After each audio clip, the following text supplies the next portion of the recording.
अधीनस्थ सेवा चयन आयोग के चेयरमैन जीएस मरतोलिया ने न्यूज वन इंडिया के विशेष संवाददाता सुदीप जैन से कई विषयों पर खास बात की। उन्होंने क्या कुछ कहा, उन्हें सुनते हैं। उत्तराखंड में लोक सेवा आयोग द्वारा 2 परीक्षाएं निर्विघ्न रूप से संपन्न करा ली गई हैं।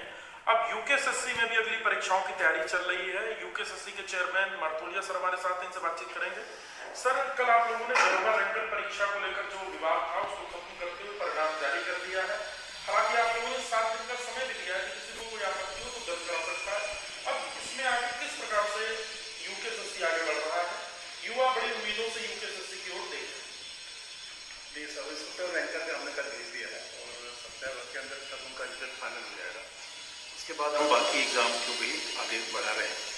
और जो सबसे महत्वपूर्ण काम हमारा है, जो 3 एग्जाम हम लोगों ने दोबारा कराना है हमें, जिसमें स्नातक स्तरीय है और वन दरोगा है और सचिवालय रक्षक है, उसके बारे में हम मार्च 15 के बाद अपने कैलेंडर जारी कर रहे हैं। और 15 तारीख के बाद हम लोग सेंटर का वेरिफिकेशन, उसके बाद एडमिट कार्ड का वेरिफिकेशन, जिन लड़कों ने बदमाशी की जो नकल में पकड़े गए उनको रिवार करना, उनकी लिस्ट हमने तैयार कर ली है वो। उसके बाद हम लोग मई फर्स्ट वीक में उम्मीद ये कर रहे हैं कि अप्रैल 2nd या 3rd वीक में कि हम सचिवालय रक्षक का एग्ज़ाम सबसे पहले कराएंगे। उसके बाद वन दरोगा, उस लास्ट में स्नातक स्तरीय एग्ज़ाम कराएंगे। और हमारी कोशिश है कि मई तक ये सारे एग्ज़ाम खत्म हो जाए हमारे। हम कैलेंडर शायद मंडे जारी करेंगे या आज इवनिंग तक जारी करने वाले हैं। 3 एग्ज़ाम महत्वपूर्ण हैं। उसके बाद जब ये सारे एग्ज़ाम हो जाते हैं तो उसके बाद फिर हम नए सिरे से नई व्यवस्थाओं के साथ एक फुल प्रूफ व्यवस्थाओं के साथ आगे एग्ज़ाम करने का प्रयास हम लोग करेंगे। 2 रिट भी हुई हैं हाई कोर्ट में जिसमें आपको काउंटर एफिडेविट फाइल करना है। कोर्ट में कुछ बच्चे गए, सेग्रीगेशन की मांग है और कुछ उनकी मांगे हैं। क्या आपको इस पर अब आयोग क्या कर रहा है? कोर्ट में चूंकि आपको जवाब भी देना है और आगे अब आपको परीक्षा की तैयारी भी करनी है। कोर्ट में स्नातक स्तरीय में और वन दरोगा वाले में लोग कोर्ट गए हैं कि उनका ये कहना है कि साहब जिन्होंने मेहनत किया है, जिन्होंने नकल नहीं की, उनका सेग्रीगेट किया जाए, उनको अलग करके, जिन्होंने बदमाश की, जो टेंटेड हैं, जिन्होंने बदमाशी की उनको अलग करके, जिन्होंने अपनी मेहनत से पास हुए हैं उनका परिणाम घोषित किया जाए। वो उसका काउंटर एफिडेविट हमको लगाना है। हम लोग बहुत जल्दी कोर्ट में लगाएंगे। उसके बाद जो भी आगे न्यायालय का निर्णय होगा उसके हिसाब से करेंगे। और दूसरा मेरा एक और चीज़ मैं बताऊं कि बाकी काफ़ी युवा जो है, मैं देख रहा हूं कि कोर्ट जाने में, अभी हमारे एलटी में भी कुछ लोग कोर्ट गए हैं, जिसमें विशेषकर फिजिकल इंस्ट्रक्टरों के बारे में कोर्ट में गए हैं। उसमें एक जानकारी हमारे पास आई है, उसका भी हम वेरीफाई कर रहे हैं कि जो लोग पहले से वहाँ काम कर रहे हैं, जो गेस्ट लेक्चर के नाम से काम कर रहे हैं, उनकी कोशिश ये है कि रिजल्ट न निकले फिजिकल इंस्ट्रक्टर का, ताकि हमारी नौकरी बनी रहे। ऐसा भी प्रयास, ऐसा हमारे संज्ञान में आया है। और अगर ऐसा कुछ प्रूफ होता है तो अगले वाले जब भी उसमें अदालतों में, माननीय कोर्ट में इस पर चर्चा होगी तो उस पर हम लोग जरूर चर्चा करेंगे। हमारी कोशिश होगी कि हम लोग समय से अपने एग्ज़ाम पूरी शुचिता के साथ, पूरी पारदर्शिता के साथ कराएं। और जो यूथ का जो विश्वास एक टूटा था उसको हम लोग दोबारा बहाल करें और एक मेहनत वाले बच्चों के साथ अन्याय न हो, इसका पूरा प्रयास के साथ अपने एग्ज़ाम को कराने का प्रयास हम लोग करेंगे। सर, एलटी कला का भी बहुत समय से जो परीक्षा का परिणाम है उसका इंतजार है, युवा परेशान है।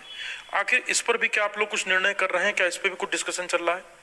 नहीं, एलटी कला में भी कोर्ट गए हैं लोग बात, तो 262 के पास करीब केसेस हैं, कैंडिडेट उसमें होने हैं, जिसमें कोर्ट में गए हैं लोग। और एक बार हो गया तभी डबल बेंच में, सिंगल बेंच से उनको राहत नहीं मिली, वो फिर डबल बेंच में गए हैं। और इस अभी डेट है उसकी भी मार्च में शायद। जैसे रिजल्ट हमारे पास बिल्कुल तैयार है, जैसे ही कोर्ट में जो भी ऑर्डर हों उसके हिसाब से उसको हम लोग करेंगे। उनके साथ वाकई अन्याय हो रहा है, जल्दी उसका डिस्पोजल हो जाए। संबंधित विभाग, चाहे हम लोग हों चाहे शिक्षा विभाग हो, अपना एफिडेविट लगाएं टाइम से और उसमें एक निर्णय हो, ताकि उन बच्चों के साथ भी न्याय हो सके और उनको भी नियुक्ति प्रमाण दिया जा सके। सर, नया नकल विरोधी कानून जो आया है उसे आप कितना इफेक्टिव मानते हैं और क्या आपको लगता है कि अब तक जो गड़बड़ हुई वो ये कानून रोक देगा? देखिए, बहुत बड़ा एक जो कानून बना हमारे यहाँ उत्तराखंड में, और एक नज़ीर भी होगी है, और एक मानसिक दबाव निश्चित तौर पर, चाहे वो कंपनी हो, चाहे प्रिंटिंग प्रेस से हो, चाहे सरकारी लोग हों, जो हम लोग एग्ज़ाम जो कमीशन के लोग हैं, उन सब के ऊपर, यहाँ बच्चों के ऊपर, अभ्यर्थी जो मेहनत करते हैं उनके ऊपर। बच्चों का देखिए, अगर चार्जशीट हो जाता है तो 2 साल के लिए उसको अगर हम बाहर कर देते हैं, अगर सजा हो जाए तो 10 साल के लिए बाहर हो जाता है। अच्छा खासा उसमें पैसे का, उसमें दंड का भी प्राविधान है। और एक महत्वपूर्ण और बहुत मजबूत कानून है। इसका एक साइकोलॉजिकल प्रेशर और बिल्कुल होगा, और इस कानून से हर आदमी पर डर भी होगा। और इस कानून में, ये कानून जो है हमारी अपनी परीक्षाओं को ठीक से कराने में, प्योरिटी के साथ कराने में, पारदर्शिता के साथ कराने में, कहीं कोई गड़बड़ न करें, इसके प्रयास करने में एक बहुत ही सहयोगी सिद्ध होगा, जो मेरा मानना है। और एक अच्छा कानून है, इस कानून से बेहतर होगा आगे की व्यवस्था, ऐसा मेरा मानना है। सर, स्टेनोग्राफर्स का भी डीवी कंप्लीट हो चुका है, उनको भी नियुक्ति का इंतजार है और काफी समय से वो भी परेशान है। क्या आपको लगता है जल्दी उन पर निर्णय होने जा रहा है? नहीं, हमारे पास टोटल 8 एग्जाम थे, जिसको हमने एक समयबद्ध तरीके से उनको निकालने की हम कोशिश कर रहे हैं। हमारा एलटी में बहुत टाइम लग गया, थोड़ा सा लेट हो गए हम लोग, और रैंकर हम कल भेज चुके हैं। अब अगला एलटी है, कनिष्ठ सहायक है, फिशरीज वालों का है, और जो भी एग्ज़ाम है रेडियो के हेड कांस्टेबल का है, उस पर हम लोग काम कर रहे हैं। और हमारी कोशिश होगी कि हम इसको किसी भी हालत में मार्च सेकेंड वीक तक या लास्ट वीक तक ख़त्म कर दें। सर, एक मेरा अंतिम सवाल है, आयोग में भी कुछ स्टाफ की कमी है।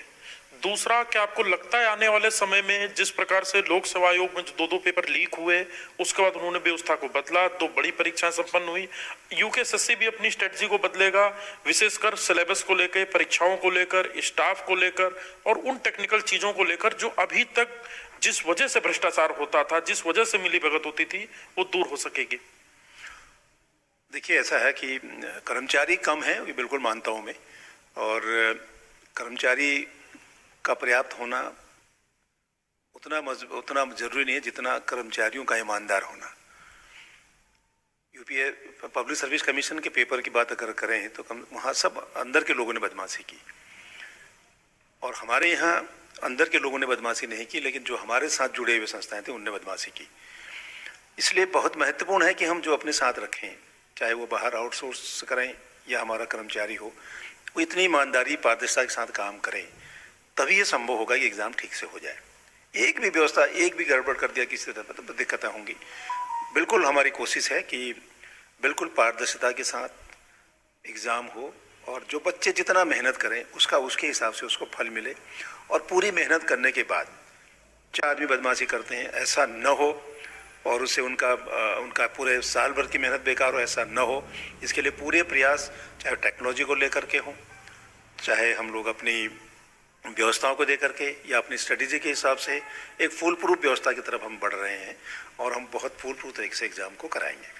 तो आप थे यूकेएसएससी के चेयरमैन जीएस मारतोलिया जी, जिन्होंने बहुत साफ कहा है कि जो युवा मेहनत से तैयारी कर रहे हैं उनको निराश नहीं होने देंगे, और यूकेएसएससी का सिस्टम भी अब और फुल प्रूफ होगा। जो रिक्त ऐसे स्थान थे जहां का रिजल्ट पेंडिंग है, उनके रिजल्ट बहुत शीघ्र जारी करने की तैयारी की जा रही है। युवा विश्वास रखें, बहुत जल्द उनके द्वारा की गई मेहनत का उन्हें परिणाम मिलेगा। कैमरा सहयोगी अंजीत के साथ सुदीप जैन, न्यूज़ 1 इंडिया, देहरादून।